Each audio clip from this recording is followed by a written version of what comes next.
baby, my Valentine, yeah. Boy, now you done making my temperature rise. If you leave me, I go die, I swear. You are like the oxygen I need. Matigela, welcome to my YouTube channel. Now let's talk about Advocate Mshololo and what she said to the judge. And I believe the judge heard her loudly. I believe the judge heard what Mshololo was saying to him. I believe so. I don't care who says what. I think he understood that Mshololo was telling him directly what she was saying. I'm going to read this quickly. Conflict management is a skill that needs to be adopted when there are issues like this. And with due respect, my lord, I submit that there is a better way that this conflict could have been managed professionally and not in a destructive way, but in a way that is going to assist all the officers in the matter to go forward. I'm going to put a clip of Mshololo so that you can hear her for yourself and not hear what I'm reading for you. I want you to hear exactly what Mshololo said. For me, there Mshololo was doing something very, very important because she made sure that Judge Ratha understands what he did wrong there, whether he likes it or not. But girl, she really put guy on the leash there. He was like, hey, Wena, come here. What is this that you are doing here? So the tone of Mshololo was respectful but corrective. The speaker, which is Mshololo, is deliberately careful with due respect, my lords. That is not politeness for its own sake from Mshololo in a courtroom, especially before a judge like Ratha Mogoateng. Tone is power. What counsel is doing is challenging the court's handling of the situation without directly accusing the judge of mishandling it. Now, they are essentially saying the decision may be legally valid, but the process was flawed. That distinction is everything. Reframing the issue from personality, fairness. Notice the shift of that. It's not about Mr. Jonasi as a person. It becomes about fair trial rights. This is critical because once you anchor the argument in Section 35 of the Constitution, everything changes. Now, the moment they say, if the behavior of Mr. Jonas will make the accused not receive a fair trial, they are invoking a constitutional standard without naming it outright.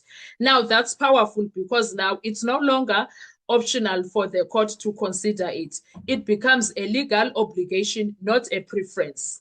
Thirdly, the language argument. This is the real battlefield. This is the most explosive part, even though it sounds polite. A Zulu language speaking is not the same when interpreted by a non-Zulu speaking person. That's not just a linguistic complaint. That is a fairness attack on the entire interpretation process. In practical terms, Mshololo is saying, interpretation is not just about words, it's about idioms, tone, cultural meaning, nouns. A mismatch can lead to misinterpretation of testimony, misunderstanding of questions, distortion of evidence. In a criminal trial, that is very dangerous. So this line quietly introduces the argument. Even if the interpreter is competent, the interpretation may still be unreliable. Number 4 of what Mshololo did there, the strategic move that shifted control away from the judge. This is subtle but very important. It's not our case. They, the accused, are the ones who must feel comfortable. This is a direct pushback against judicial control. Mshololo is saying the experience of the accused matters, not just court's assessment of competence.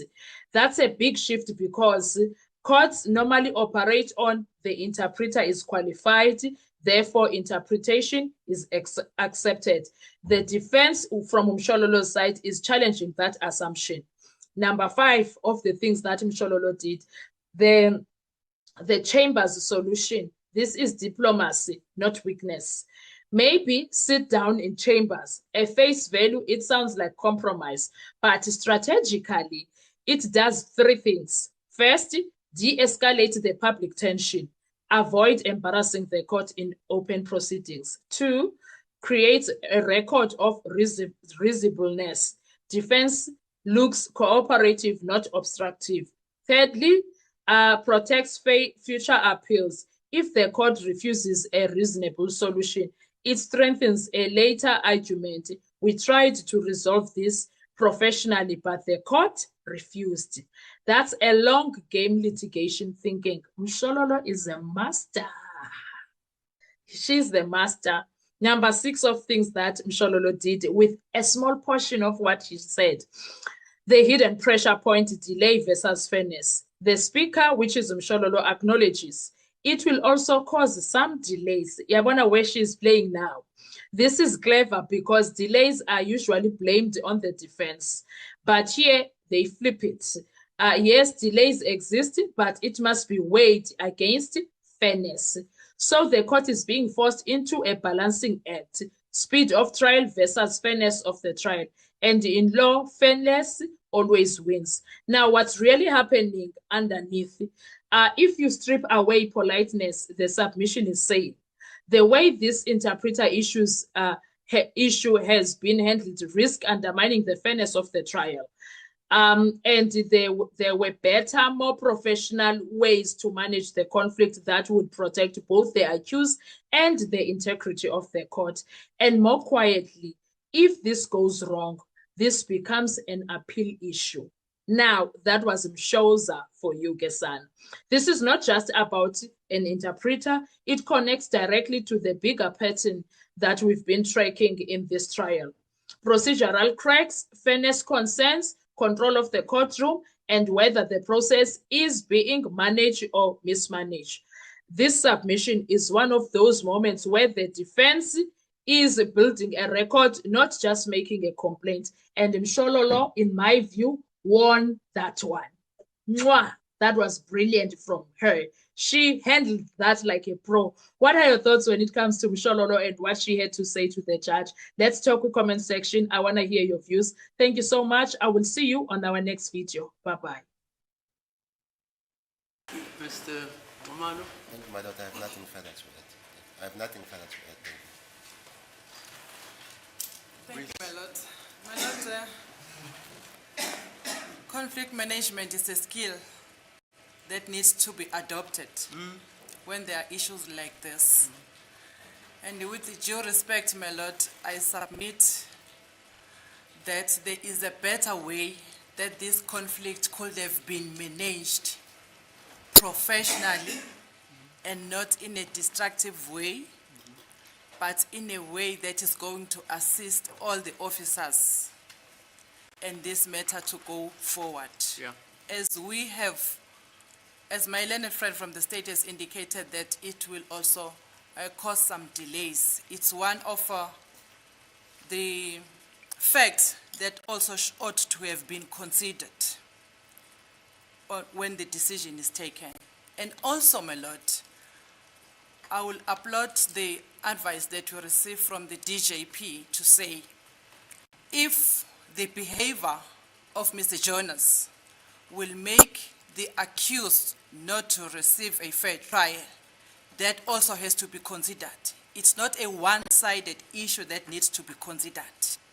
And it's not our case as defense counsels. They are the ones who have to feel comfortable with the interpretation. They are the ones who have to understand the interpretation, the language, and the manner in which they understand and they know it. Some reservations have been escalated to Mr. Jonas before regarding the proper interpretation. My lord, I will submit with reservations that a Zulu language speaking, it's not the same when it is interpreted by a non-Zulu speaking person.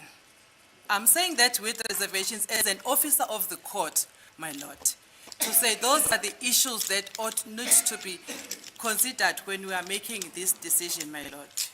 With those submissions that I'm saying, my lord, I'm still saying, my lord, with due respect, there is another way, my lord, that we can be able to sit down in maybe in chambers with the judge as officers of the court, and then maybe see how we can resolve this conflict in a better way, my lord.